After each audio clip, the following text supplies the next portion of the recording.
I believe Paul gives us a couple hints in the book of Ephesians before he gets here. In fact, I quoted this to you already. Ephesians 2:12. Remember that you were at that time. In other words, while you were lost, at that time, when you were in the former manner of your life, living like the Gentiles, you were separated from Christ. I think that's a key concept. Separated from Christ. Or you continue to read here. Alienated from the commonwealth of Israel, strangers to the covenant's promise, having no hope. And here it is. Without God in the world. Brethren, I think that separation from Christ, without God in the world. Or, you don't have to turn here, but just listen. In Romans 1:18, men by their righteousness suppress the truth. There's alienation. They suppress. What truth are they suppressing? What truth are they alienated against? They suppress the truth. For what can be known about God is plain to them because God has shown it to them. I think the life of God here means all that the living God reveals and shows to man of his own living glory and being. All that can be known of him. Look, the design of God, we see it. The design of God is to live in men and with men and to reveal himself to men. That's what we see. God by his very nature is a God of revelation. He reveals himself. He shows himself. He puts himself on display. And what we have here is man is alienated. He hates what God shows him. He seeks to suppress the truth. He's separated from Christ. He's without God in this world. Brethren, do you realize what happened at the fall? Brethren, it's always, I think it's always struck me in my 20 years as a Christian. Do you see Adam and Eve? They're hiding. They're hiding naked out in the woods. And it says that God came walking through the garden in the cool of the day.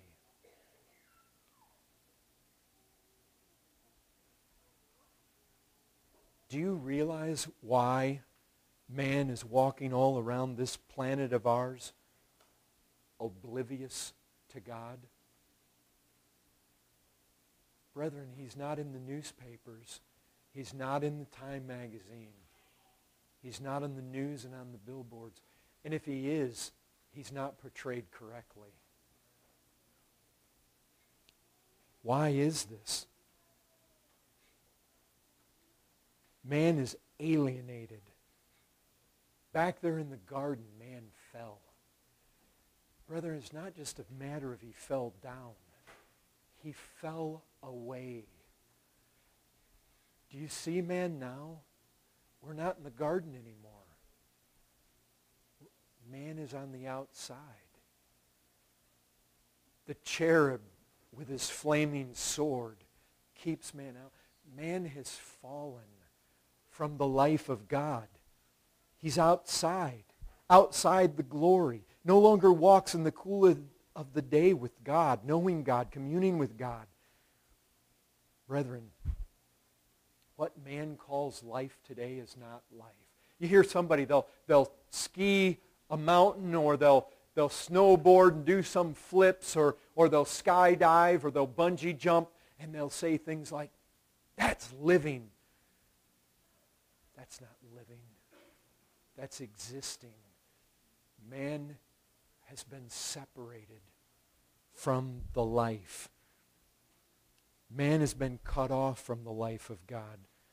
What man calls life is not true life. Man's alienated from that. Look, man is no longer in the paradise. Man is outside in the wilderness. Brethren, I don't know how it is with you, but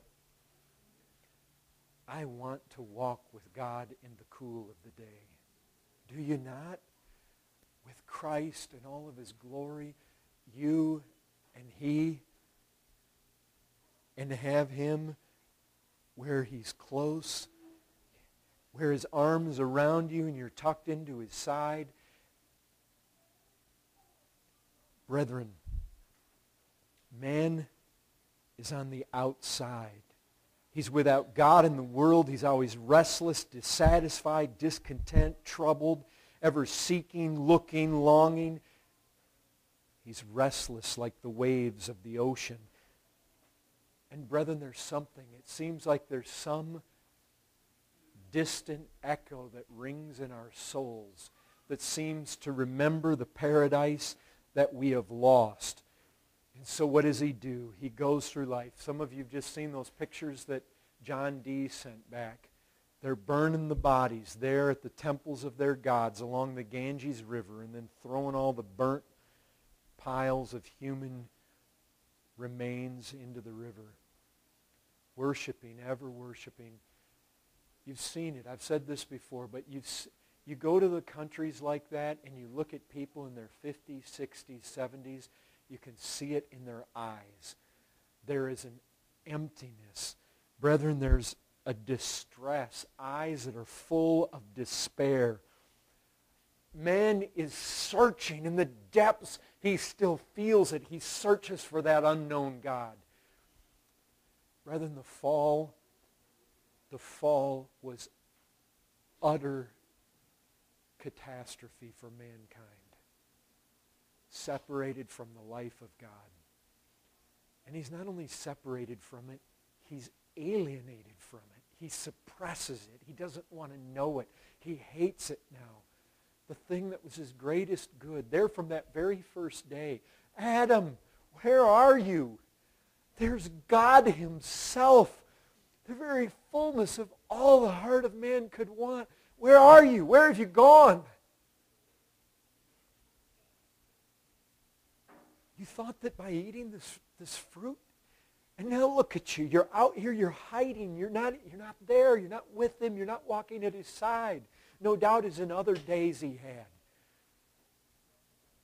Brethren, what man lost in that fall, I say it is catastrophic. And now men's hearts are full of despair. It's like I say, they're restless like that foaming and agitated ocean.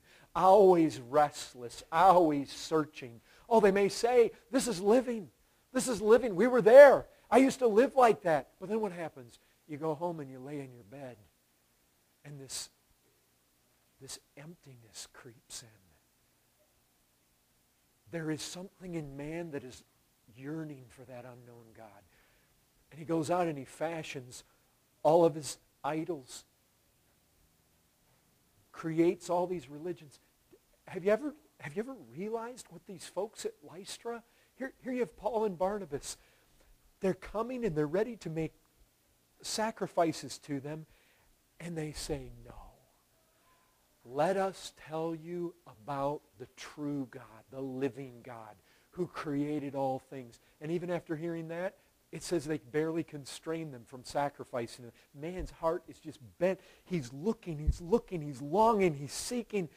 And yet all the time, he wants anything and everything but that true God. Alienated. Fallen from it. Brethren, if you're sitting here today, I ask you this question. Do you know the life of God? Has the life of God become so real and personal and close and glorious? Have you found peace and joy and rest for your soul in what God is?